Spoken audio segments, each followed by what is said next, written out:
Well, if you are like most people, you probably eat more than you should this time of year around the holidays. Inevitably, the new year brings resolutions of weight loss. If you're serious about shedding the pounds, bariatric surgery can be an option, but how much do we really know about it now? Because technology has changed along with other things. Joining me now to explain more about what it's all about now is Dr. David Diaz, a bariatric surgeon with Ascension St. Vincent. So good to see you. We were talking in the break about how things have changed, and you guys do, a lot of these every year now. Let's talk about what you tell people about risks and is it safe? So the quick answer is yes, it's safe. Overall, the risk of a bariatric procedure is similar to the risk of having your gallbladder taken out. Nothing is 100%. We do about 1,000 cases a year, and since our center opened, we've done about 25,000 cases. So there's a lot of experience in our center. And then, which is phenomenal. I want to know too, if somebody at home is watching right now and they're thinking, okay, maybe this is the year, I've been nervous, but I think this is something I want to try. How does this initial process start? It's pretty detailed.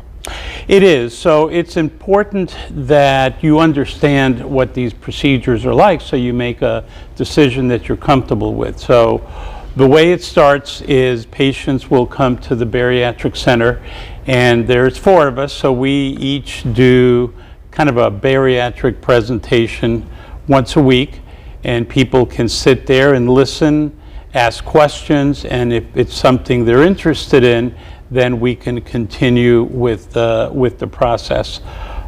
We focus primarily on 2 operations. We do a sleeve gastrectomy, and the gastric bypass are the mainstay of bariatric surgery.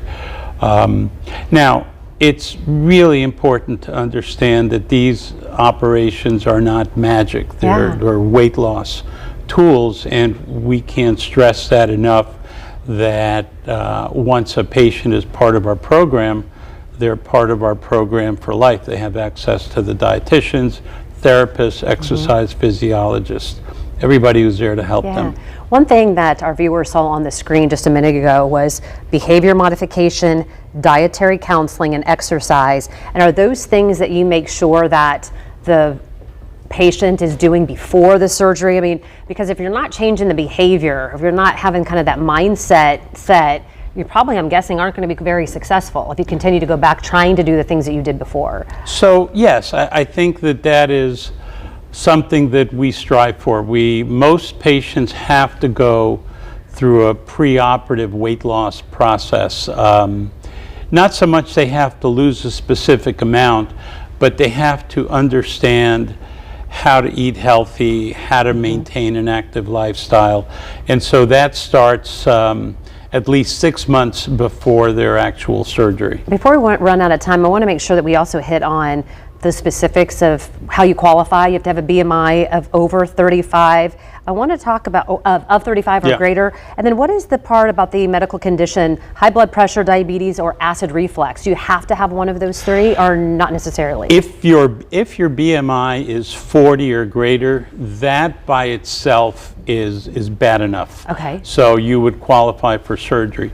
If your BMI is between 35 and say 39.9, then you need to show that you're already in trouble. So if you have diabetes, high blood pressure, reflux, arthritis, low back pain, those would also qualify as what are called comorbid conditions. Doctor, thank you. What great information. We could talk about it for a lot longer. We want to let you know that you can register a free educational seminar to be able to get more details. I know we're just scratching the surface here, but we'll connect you at fox59.com/links to do that. Good to see you. Pleasure. And much more success in 2024.